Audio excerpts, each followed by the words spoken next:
শাৰী শাৰী হঠাৎ দুৱাৰৰ খিলিটো বন্ধ কৰি মোৰ বিচনাৰ ফালে আহিল। মই বহি আছিলোঁ। তাই মোৰ ফালে চাই বিচনালৈ হালি দিলে।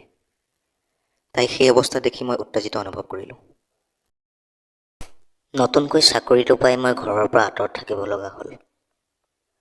বহু বিচাৰ খোচাৰ কৰিও মই থাকিবৰ বাবে এটা ছিংগুল ৰুম বিচাৰি নাপালোঁ।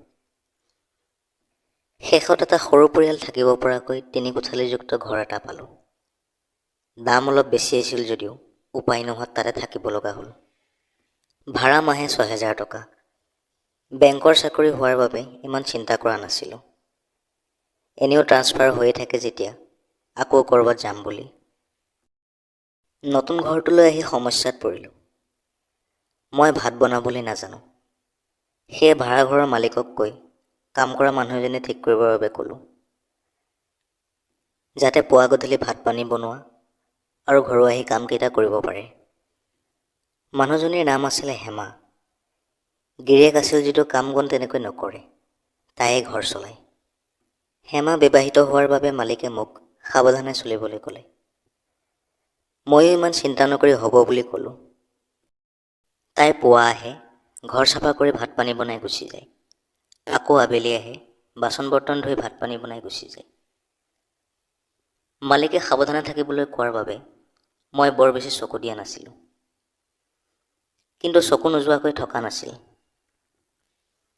তাই পাতল আৰু গাত লাগি থকাকৈ কাপোৰবোৰ পিন্ধিছিল। হেমাৰ ব্লাউজৰ তলত থকা অন্তৰ্বাস সম্পূৰ্ণকৈ অনুমান কৰিব পৰা বিধৰ আছিল। পিঠিৰ তলত কঁকালৰ সেই অংশখিনিয়ে মোৰ মনত তীব্ৰ আকৰ্ষণৰ সৃষ্টি কৰিছিল। এবাৰ চুই চোৱাৰ হেঁপাহ জাগিছিল যদিও বিপদত পৰিম বুলি ভাবি মই নিজক সংযম কৰিছিলোঁ। পাকঘৰত ভাত বনাই থকা অৱস্থাত মই পানী খাবলৈ গ'লে কিবা অজুহাত উলিয়াই তাইৰ পেটটো উন্মুক্ত কৰি দিয়ে। পুৰুষ হোৱাৰ বাবে হয়তো কেতিয়াবা নাচাওঁ বুলি ভাবিলোঁ তাই উন্মুক্ত কৰি দিয়া পেট আৰু নাড়ীলৈ চকু যায়। আৰু সেই কাম কৰিবলৈ অহাৰ কেইদিনমানৰ পিছৰ পৰাই মোৰ তাইৰ প্ৰতি আকৰ্ষণ আৰম্ভ হৈছিল। গতিকে তাইৰ পেটলৈ চকু যোৱাটো স্বাভাৱিক আছিল। দেওবাৰৰ দিনটোত তাই ঘৰ মচে। মচি থকাৰ সময়ত তাইৰ বুকুৰ কিছু অংশ উন্মুক্ত হৈ পৰে। গাত লৈ থকা চাদৰখন তাই নজনাকৈ নে জানি শুনিয়ে বুকুত অলসভাৱে গুজি লয়, সেয়া মই জনা নাছিলোঁ। আৰু কেতিয়াবা তাই জানি শুনিয়ে মই অহা সময়ত তললৈ হালি দিয়ে। মই অলপ অস্বস্তিত পৰোঁ। প্ৰথমতে মই আকৰ্ষিত হৈছিলোঁ যদিও ইমান গুৰুত্ব দিয়া নাছিলোঁ। কিবা কাৰণত হালি দিব লগা হয় চাগে, আৰু তেনেকুৱাতে মই আহি পাওঁ, সেইবাবে হয়তো দেখা পাওঁ বুলি ভাবিছিলোঁ। কিন্তু পিছলৈ তাই সঘনাই তেনে কৰিবলৈ ল'লে। মই অলপ কথাটো বেলেগ ধৰণেৰে ভাবিবলৈ ধৰিলোঁ। হয়তো হেমাৰ গিৰিয়েকে তাইক সন্তুষ্ট কৰিব পৰা নাই। সেইবাবে তাই মোক দলিচা পাৰি খোলা নিমন্ত্ৰণ দিছে। মই সেই কথা ভাবি সুযোগ বিচাৰিবলৈ ধৰিলোঁ। কেতিয়াবা পানী দিয়াৰ সময়ত তাইৰ হাতখনতে ধৰিছিলোঁ। তাই একো কোৱা নাছিল বা পটককৈ হাতখন এৰুৱাইও নিয়া নাছিল।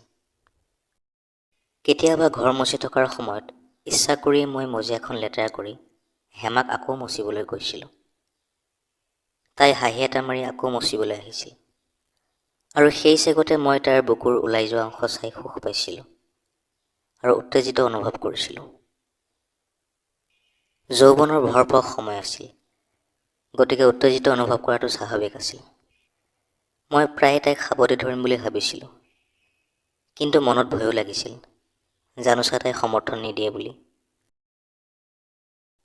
ইফালে যৌৱনৰ আহ্বানক মই নিয়ন্ত্ৰণ কৰিব পৰা নাছিলোঁ।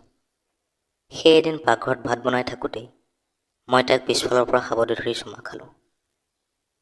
তাই মোৰ ফালে ঘূৰি হাঁহি হাঁহি ক'লে, বাবু আজি নহয়, কাইলৈ আপোনাৰ যি মন যায় তাকে কৰিব।